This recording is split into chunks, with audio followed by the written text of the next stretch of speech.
सुप्रभात बच्चों, आप सभी को पुनः स्वागत है। पाठ 17 बच्चे काम पर जा रहे हैं कविता में। आज हम लोग इस कविता की सारांश जानेंगे। इस कविता के कविवर राजेश जोशी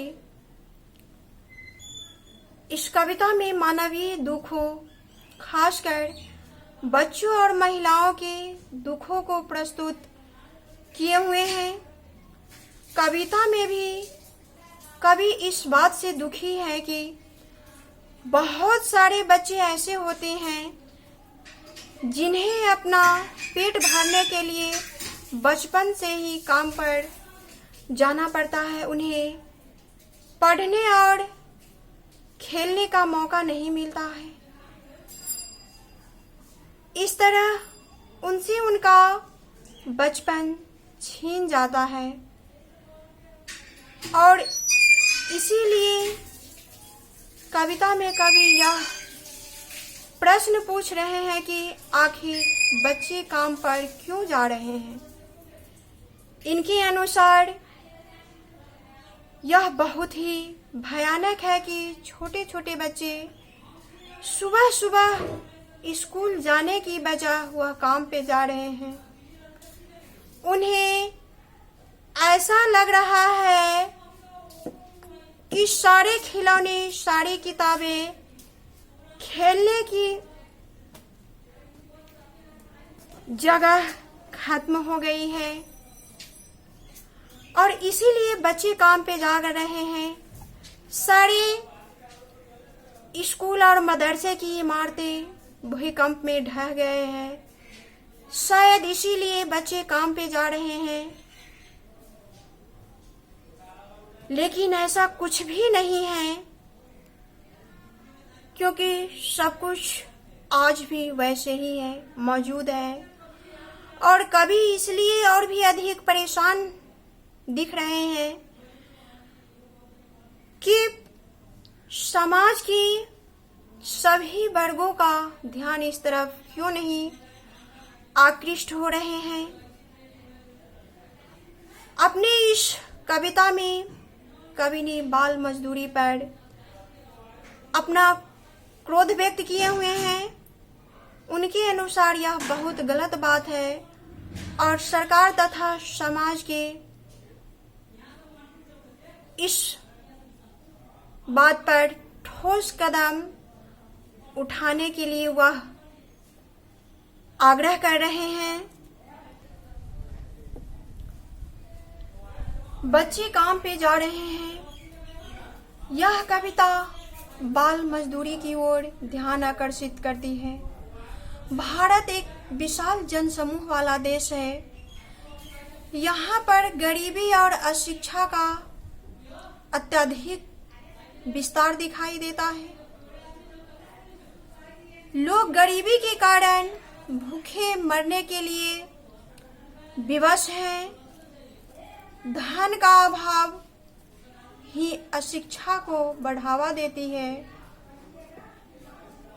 गरीब बच्चे को खेलने कूदने और पढ़ने का कोई अधिकार नहीं होता, क्योंकि जब वह अपना आंख किसी विवश, कमजोर और आर्थिक स्थिति विहीन परिवार में खोलता है,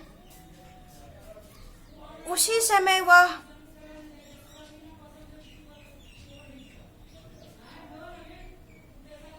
यह मान लेता है कि उसकी किस्मत में मजदूरी करना ही लिखा है। जैसे ही वह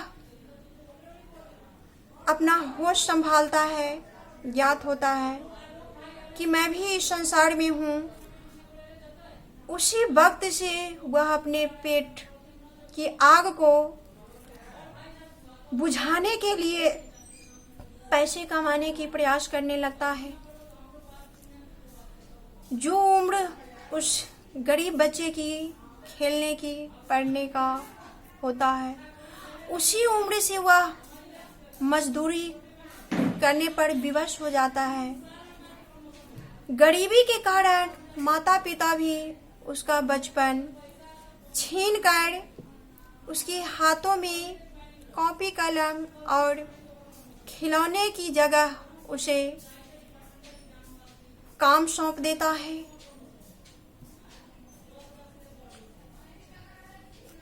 कवि राजेश जोशी जी आगे कहते हैं,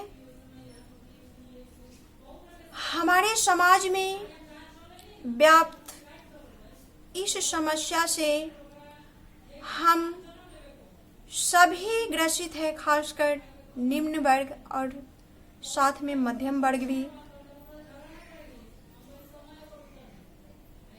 अपनी कविता के माध्यम से कविवर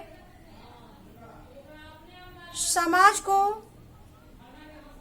जागृत करना चाहते हैं, समाज में जागृति फैलाना चाहते हैं, ताकि बच्चों की बचपन को काम की भट्टी में झोंकने से रोका जा सके, काम की भट्टी में झोंकने के प्रयास न करके इसकी सुनहरे भविष्य के लिए एक ठोस कदम उठाने के लिए आह्वान कर रहे हैं। यह हमारे देश के लिए बड़े ही सोचनीय और चिंताजनक बात है कि जो बच्चे देश का कर्णधार है, जिसके ऊपर संपूर्ण देश का कार्यभार आने वाला है, वे बच्चे आज पढ़ लिख नहीं पा रहे हैं, तो वह असभ्य और अशिक्षित बच्चे कल का कैसे एक जिम्मेवार नागरिक बनेगा, कैसे अपने देश की जिम्मेवारियों को समझेगा। लेखक पूरी कोशिश करता है कि इस कविता के माध्यम से लोगों में जनचेतना फैलाएं। इस कविता के माध्यम से देश और समाज के सम्मुख इस प्रश्न को रख सके कि बच्चे काम पर जा रहे हैं, आखिर क्यों? कहीं न कहीं इसमें देश और समाज का दोष है, जो कि यह बच्चे काम पे जा रहे हैं। इनके बचपन को नष्ट होने से रोकने के लिए कवि ने इस कविता के रचना की है।